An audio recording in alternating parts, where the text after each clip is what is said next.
আজকে আমরা সাইয়েদনা ওমরে ফারুকের বায়োগ্রাফি সম্পর্কে জানব। ওমরে ফারুক রাদিয়াল্লাহু তাআলা আনহু, the super hero of this উম্মাহ।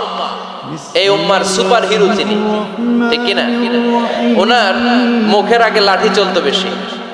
সুবহানাল্লাহ পড়বেন না? মাঝে মাঝে লাঠি চালানোরও দরকার আছে না নাই? সাইয়েদনা ওমরে ফারুক আমাদের জন্য অনুপ্রেরণা। Is the real super hero of Muslim উম্মাহ। তিনি এই উম্মার রিয়েল সুপার হিরো। এজন্য ওনার জীবনী থেকে আমরা কিছু শিক্ষা নেওয়ার চেষ্টা করব ইনশাআল্লাহ। পড়েন সাইয়েদনা ওমরে ফারুক কিভাবে ইসলাম ধর্ম গ্রহণ করলেন, কিভাবে বিশ্বনবীর প্রাণের কলিজার টুকরা হলেন, এটা দিয়ে আমরা শুরু করি। আল্লাহ তাআলা সাইয়েদনা ওমরে ফারুকের হৃদয়ের মধ্যে 3টা ধাক্কা মেরেছেন, ঈমানের ধাক্কা। আওয়াজ করে বলতে হবে কয়টা? জোরে বলেন তো কয়টা? 3টা ঈমানি ধাক্কা। এক হচ্ছে বিশ্বনবীর দোয়ার ধাক্কা, একই দোয়ার ধাক্কা। 2 হচ্ছে সূরা হাক্কা দিয়ে দিয়েছেন আল্লাহ এক ধাক্কা, সুবহানাল্লাহ পড়বেন না? 3 হচ্ছে সূরাতুত তাহা দিয়ে আল্লাহ দিয়েছেন আরেকটা ধাক্কা।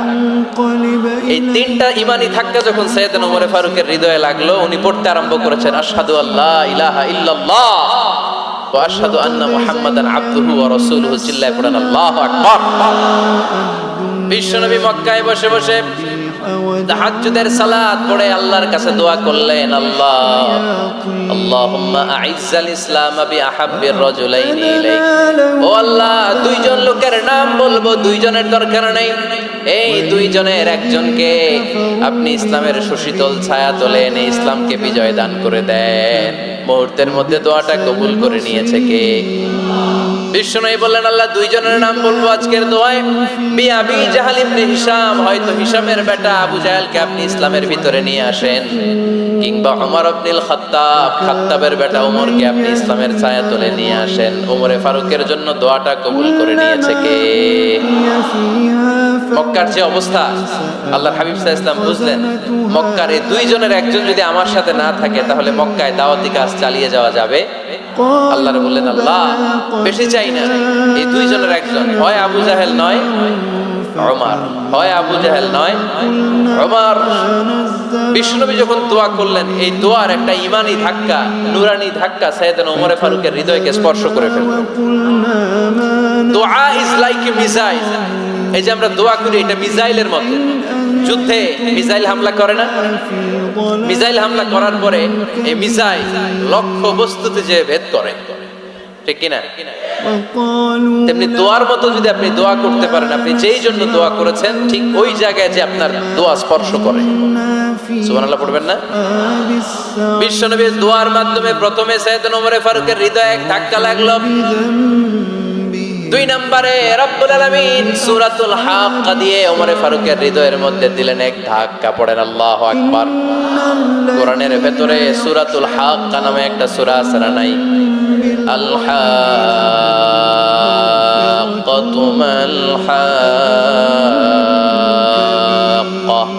ওয়া মা আদরাকা মাল হাক্কা।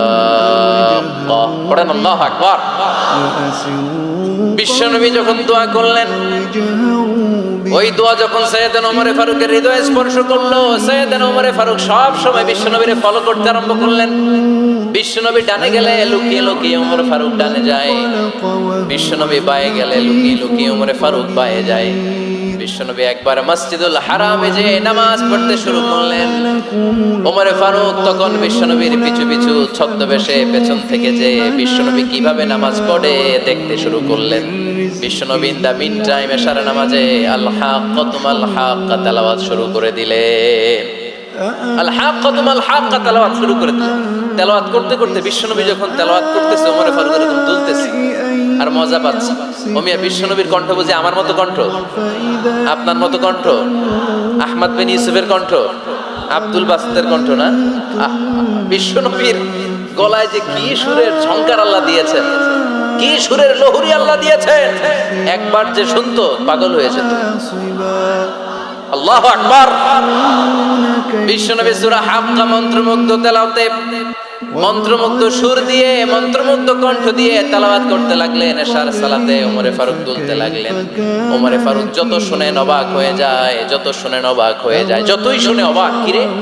কারণ তিনি আরবি ভাষা বুঝতেন। এত সুন্দর শব্দের গাঁথনি, এত প্রাঞ্জল বর্ণনা, এত সুন্দর অন্তমিল, এটা কবিতা না হয়ে পারে না।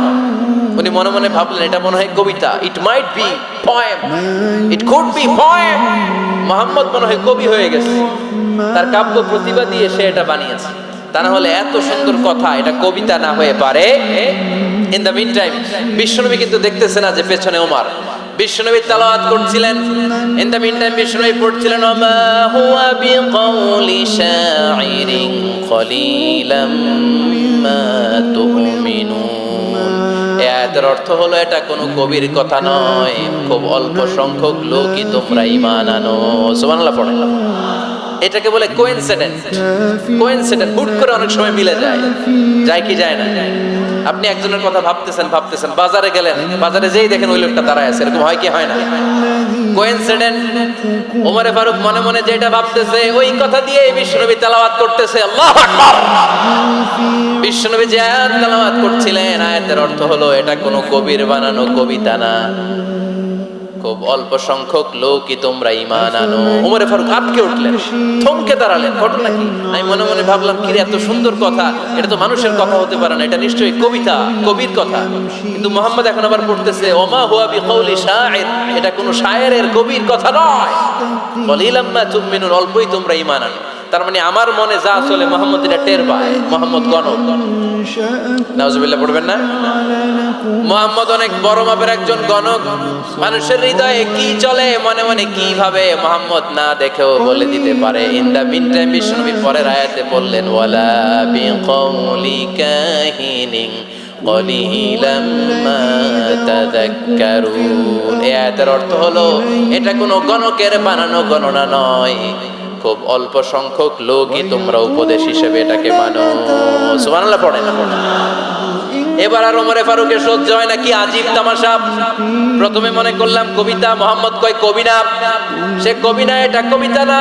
তারপর ভাবলাম সে গণক, সে আয়াত পরে পরে বলে দিল এটা গণনা নয়, তাহলে এটা কি? এটা কি কবিতাও না, গণনাও না, তাহলে এটা কি? বিশ্বনবী তখন বললেন তানজিলুম মির রাব্বিল আলামিন। সুবহানাল্লাহ পড়েন। পরের আয়াত ছিল তানজিলুম মির রাব্বিল আলামিন। এটা দুনিয়ার কোনো কবির বানানো কবিতা না, এটা কোনো গণকের গণনা না, এটা কোনো সাহিত্যিকের বানানো সাহিত্য নয়, এটা মহাবিশ্বের পরিচালক রব্বুল আলামিনের কাছ থেকে পাঠানো কিতাব কোরআন। সূরা হাক্কার ধাক্কায় ওমরে ফারুক কাইত। প্রথমে ধাক্কাটা লাগলো যে দোয়া। বিশ্বনবী তাহাজ্জুদে কেঁদে দোয়া করলেন, আল্লাহ হয় আবু জাহেলের দিবা নাইলে ওমরে দিবা। ওই দোয়া ওমরে ফারুকের হৃদয়ে ছোঁয়া লেগেছে। এরপর হাক্কা, সূরাতুল হাক্কা দিয়ে দিলে এক ধাক্কা। এই ধাক্কা খেয়ে উথাল পাথাল হৃদয়ের মধ্যে, হায় রে এ কি বাণী, এ কেমন কথা, কে মুহাম্মদ? তারপরও শয়তানের ওয়াসওয়াসা আছে না নাই? আল্লাহ বলে যতই ওয়াসওয়াসা ওমরকে দেয়া হোক, আমি ওমরে ফারুককে মুসলিম উম্মতের সেনাপতি বানিয়ে ছাড়বো, আমি সেনাপতি বানাবো। এবার 3 নাম্বার ডোজ। ডাক্তারের কাছে গেলে প্রথমে দেখবেন সিম্পল ডোজ দেয়, নরমাল ওষুধ, এটাতে কাজ না হইলে ডোজ বাড়ায়, একেবারে কাজ না হইলে অ্যান্টিবায়োটিক মারে, আছে না নাই? আল্লাহ প্রথমে দোয়ার ছোঁয়া লাগালেন, তারপর সূরা হাক্কা দিয়ে ধাক্কা মারলেন, এরপরে রব্বুল আলামিন বলেন এবার 3 নাম্বার ডোজ সূরা তহা দিয়ে আমি তোমার হৃদয়টারে উজালা বানায় দেব রে ওমর। শয়তান ওদিক দিয়ে ওয়াসওয়াসা, খেলা দুই দিক থেকে চলতেছে। আল্লাহ তাআলা হেদায়েতের রাস্তায় টানছে, শয়তান জাহান্নামের দিকে টানছে। ঘোষণা দেয়া হলো মক্কায়, মুহাম্মদের মাথা কেটে এনে দিলে এত এত স্বর্ণ মুদ্রা দেয়া হবে। ওমরে ফারুক রাজি হয়ে গেলেন, নাঙ্গা তলোয়ার নিয়ে বিশ্বনবীর মাথা কাটার জন্য ছুটলেন। নাউজুবিল্লাহ পড়বেন না? বনু জাহরা গোত্রের এক লোক বলে, আইনা ইয়া আমার, কই যাও? মুহাম্মদের মাথা কাটতে যাই। আরে মুহাম্মদের মাথা কাটতে যাও, তোমার বোন ফাতিমা বিনতে খাত্তাব আর তোমার বোন জামাই সাঈদ কদ সাবা, এরা তো ধর্ম ত্যাগ করে ফেলছে, এটা তো আমাদের ধর্ম ত্যাগ করে মুহাম্মদের ফলোয়ার হয়ে গেছে। আগে ওমর ঘর সামলাও, পরে মুহাম্মদের মাথা কাটতেছে। ওমর ফারুক অবাক হয়ে গেলেন, তলোয়ার নিয়ে বিশ্বনবীর দিকে না যেয়ে নিজের বাড়ির দিকে চলে গেলেন। বিশ্বনবীর আপন বোন ফাতিমা বিনতে খাত্তাব, বোন জামাই সাঈদ আর খাব্বাব রাদিয়াল্লাহু তাআলা আনহু, তিনজন মিলে সূরা তহা তেলাওয়াত করছিলেন। পড়েন সুবহানাল্লাহ। মক্কায় লুকিয়ে লুকিয়ে দাওয়াত হতো। খাব্বাব রাদিয়াল্লাহু তাআলা আনহু একটা চামড়ার ফলকের মধ্যে সূরা তাহার কয়েকটা আয়াত এনে ওমর ফারুকের বোন আর বোন জামাইকে শিক্ষা দিচ্ছে, ট্রেনিং দিচ্ছে। সুবহানাল্লাহ পড়েন। লুকিয়ে লুকিয়ে ওমর ফারুক যখন ঘরে চলে আসলেন, এরা তটস্থ হয়ে গেল। সাইয়েদনা খাব্বাব বিছানার তলায় লুকিয়ে গেলেন। ওমর ফারুক বললেন, দরজা খোলো। ফাতেমা বিনতে খাত্তাব দরজা খোলার পরে নির্মম ভাবে সাইয়েদনা ওমর রাদিয়াল্লাহু তাআলা আনহু বোনের গায়ে আঘাত শুরু করে দিল। বোন জামাইকে আহত করতে শুরু করলো আর বলতে শুরু করলো, তোরা পাগল হলি কেন? কি আছে ওই মুহাম্মাদের মধ্যে? কি জাদু নিয়ে এসেছে? সে যাই বলে লোকজন পাগল হয়ে যায়, সবাই তার উপর কালিমা পড়ে ঈমান এনে ফেলে। কি এমন জিনিস তোদের কাছে আছে যেটা দেখে মুহাম্মদকে তোরা ভালোবাসলি? কি আছে? কি পড়তেছিলি আমারে দেখা। ফাতেমা বলে, ইন্নাকা রিজসুন লা ইয়ামাসসুহু ইল্লাল মুতাহহারুন। ও আমার ভাই ওমর, তুমি নাপাক। তুমি কি? লা ইয়ামাসসুহু ইল্লাল মুতাহহারুন, পবিত্রতা অর্জন না করে এই কোরআন ধরা যায় না। সুবহানাল্লাহ পড়েন। ওমর ফারুক গোসল করে আসলেন, কারণ ধাক্কা তো আগে কয়েকটা খাইছে। কথা বোঝেন নাই বোধহয়। প্রথমে দোয়ার ধাক্কা, পরে কোন সূরা দিয়ে ধাক্কা? হাক্কা দিয়ে ধাক্কা। 3 নম্বরে এখন আরেকটা ধাক্কা খাবে। গোসল করে আসলেন। ফাতেমা বিনতে খাত্তাব বললেন, গোসল যখন করে এসেছেন, এই নেন। ওমর ফারুক এবার চামড়ার কাপড়ের মধ্যে সূরা তাহার প্রথম আয়াতের দিকে নজর করলেন। নজর করেই কোরআনের প্রেমে পড়ে গেলেন। পড়েন সুবহানাল্লাহ। ওমর ফারুক পড়তে আরম্ভ করলেন, তাহা মা আনজালনা আলাইকাল কুরআনা লিতাশকা ইল্লা তাযকিরাতাল লিমান ইয়াখশা তানজিলাম মিম্মান খালাকাল আরদা ওয়াস সামাওয়াতিল উলা। সুবহানাল্লাহ পড়েন। উনি পড়তে আরম্ভ করলেন, তাহা মা আনজালনা আলাইকাল কুরআনা লিতাশকা, এই কোরআনকে আমি তোমাদের হতভাগ্য জাতি হিসেবে দুনিয়ায় থাকার জন্য পাঠাই নাই। এটা রব্বুল আলামিনের পক্ষ থেকে এসেছে। যারা রবকে ভয় করে তাদের জন্য আছে উপদেশ। যিনি আকাশ বানিয়েছেন, জমিন বানিয়েছেন, ওই আল্লাহ তাআলা নিজেই এই কোরআন পাঠিয়েছেন। আওয়াজ করে পড়তে হবে, আল্লাহু আকবার। উনি খুব ভালো আরবি জানতেন। সূরা তাহা পড়ার পরে আর ধৈর্য ধারণ করতে পারে না। ওমর ফারুক ছোট্ট বাচ্চার মতো কান্না শুরু করে দিলেন। আল্লাহু আকবার।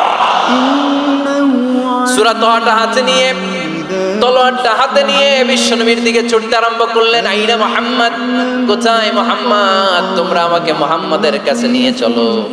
বিশ্বনবী তখন সাফা পাহাড়ের পাদদেশে দারুল আরকাম ইবনে আলকামের ঘরে লুকিয়ে লুকিয়ে কোরআনের দাওয়াত দিতেন।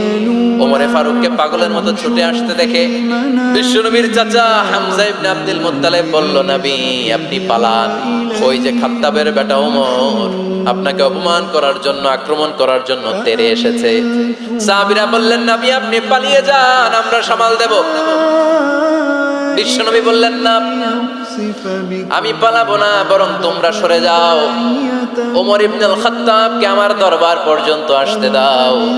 আমার তো মনে হচ্ছে ওই যে তাহাজ্জুদের নামাজ শেষে চোখের পানি ছেড়ে যে আমি আল্লাহর কাছে দোয়া করেছি, আজকে আমার ওই দোয়াটা কবুল হতে শুরু করেছে। আমার তো মনে হচ্ছে আমার দোয়া কবুল হবে, আসতে দাও। ওমর ফারুক এসে বললেন, আশহাদু আল্লা ইলাহা ইল্লাল্লাহ ওয়া আশহাদু আন্না মুহাম্মাদান আবদুহু ওয়া রাসূলুহু। আমি সাক্ষ্য দিলাম আল্লাহ ছাড়া কোনো ইলাহ নাই, নিশ্চয়ই আপনি আল্লাহর প্রেরিত বান্দা এবং রাসূল। পড়েন সুবহানাল্লাহ। ওমর ফারুক যখন কালিমা শাহাদা পড়ে মুসলমান হয়ে বিশ্বনবীর হাতে হাত রাখলেন, নও-মুসলিম সাহাবীদের মধ্যে খুশি আর আনন্দের বন্যা বয়ে গেল। নও-মুসলিম হাতে গোনা সাহাবারা আল্লাহর প্রশংসা করলেন। বিশ্বনবী সাইয়েদনা ওমর ফারুককে জড়িয়ে ধরলেন। ওমর ফারুক আবার বিশ্বনবীরে বললেন, নবী গো, আলাসনা আলাল হক, আমরা কি সত্যের উপরে আছি নাকি আমরা ভুলের উপরে আছি? বিশ্বনবী বললেন, বালা নাহনু আলাল হক, আমরাই সত্যের উপরে আছি। সুবহানাল্লাহ পড়েন। আলাসনা আলাল হক, নবী আমরা কি সত্যের উপরে নাই? হ্যাঁ অবশ্যই ওমর, তুমি সত্যের উপরে আছো। ওমর ফারুক বললেন, তাহলে ফাফিমাল ইখতিফা, তাহলে লুকায় লুকায় আর দাওয়াত দেব কেন?